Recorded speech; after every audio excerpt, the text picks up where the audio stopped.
All right, you clicked on this video because you wanted to learn how to be a better leader. Whether that's a student leader in high school, college, running a club, nonprofit, starting your own business, doesn't matter. It's all the same skills and you're struggling.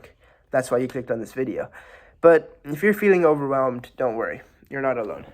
I've been in your shoes. Hundreds of high schoolers have been in your shoes. And we've all had to navigate the exact same challenges. So here's the unfiltered step-by-step guide to make sure that you can transform leadership experience and stand out for genuine action, for achieving your mission statement, or if it's just making money, I want to help you with that. A lot of books you might find have a lot of these quote-unquote values. Yeah, none of that's really going to help you. It's all just, corporate propaganda, trying to sell their books. I don't have any of that BS. I'm going to help walk you step by step on how I became a student leader, the problems I faced, and the solutions I came up with these. And by interviewing dozens of other student leaders who were successful in their missions, whether it's creating genuine change with their nonprofits or making lots of money with their businesses, I've interviewed them and collected their strategies, their tips, and their ways of succeeding as a high schooler. Now, when all of us first became student leaders, obviously, we were thrown into the deep end, no formal training. For me, I'm going to focus on my experience as a club leader. Obviously, there's nonprofits, but this was more, I started this myself, and we'll get to that more in later videos. But the most common situation is going to be running clubs. Yet, I had no idea what to do. There was no clear outline of my responsibilities, no guidance on how to lead effectively. This initial phase where students learn how to become a club leader, how to lead this organization into their goal, that initial phase is the most important, but no one is there to help you. See, the lack of structured training isn't exactly rare, right? It's pretty common, and it's probably because we students don't have an investment in helping the people below us. Obviously, there's always this assumption that we'll figure things as we go. But why waste time with unnecessary struggles when we could prepare beforehand and make sure that, that we don't face the same scenarios as the people before us, and that we make sure that the people after us don't face the same struggles. The three problems that I outlined was one, a lack of training. Second, a lack of accountability.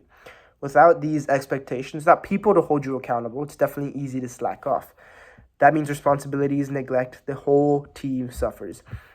Projects, meetings, team morale, all of this disappears if people aren't there to hold you accountable. But first, you need to hold yourself accountable. This means clear goals, regular tracking, and making sure that you're meeting your progress checks. That way you maintain momentum, and obviously you ensure that everyone is pulling the same weight. Club advisors, their role is ambiguous. And I'm taking club advisors, I mean like moderators, right? The teachers or, adults helping run the club. But more often than not, their roles don't exist.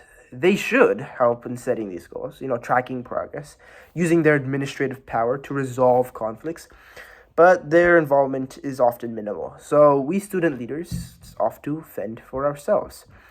So accountability often has this toxic culture where it's like, oh, I need to police people. I need to make sure that these individuals are doing everything, micromanage. But that's not the truth. It's more about creating a culture of responsibility.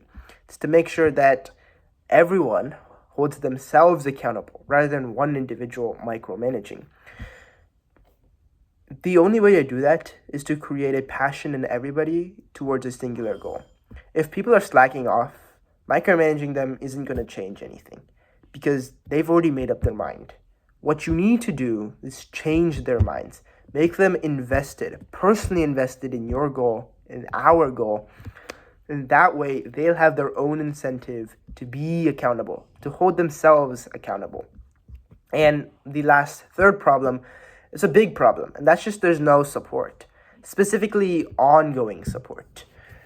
When I talk about ongoing support, I'm not talking about like administrative needs, like, money or anything. I'm specifically talking about guidance and feedback. Imagine trying to master a skill with just one lesson. It's not possible. That same principle applies to leadership. We need mentors who can provide ongoing support. We need peers and members who can provide feedback. And obviously, we need a successful network that fosters collaboration. Resources are a critical aspect, obviously. Training materials, workshops, seminars all boost participation, they all boost our leadership skills. But in my opinion, and from the individuals that I've interviewed, these are more self driven and don't have that same direct results that other avenues have. And by other avenues, I'm specifically referring to mentorship. Mentors are the best way to learn. They offer wisdom, insight, and support. For my specific experience, my mentor was my economics teacher, and he was a real game changer. He not only listened to our ideas, but also offered criticism for whatever we come up with. And we always include him in our leadership planning meetings. Why? Because he helps us navigate situations where we're all stumped. These challenging situations need a mentor, and that's where he came in. So even if it's hard for you to find a mentor, I definitely recommend that as one of the main priorities as a club or any type of thing. If you're trying to start a nonprofit or a business, their experience is immeasurable because they've been, doing this for longer than we've ever had. So they know the tips and tricks and they know how to, cross these challenges. These challenges, they're not insurmountable. With the proper help, with the proper training, and most importantly, with the proper accountability, we ourselves can create this framework for future leaders. Remember, this quote was inspired for me by my mentor, but I'm going to change it up a little bit. Leadership is a journey, not a destination. What that means is it's not about doing these one-time goals, but it's about how you get to these goals. It's about how you embrace these challenges, how you seek out support, and how you strive for continuous improvement. But lastly, you're not in this alone. I'm here to help you. All the information I've gathered is here to help you. Most importantly, there's countless resources online, in person, everywhere to help you. And together, we have the power to make a lasting impact. We have the power to motivate the crowd.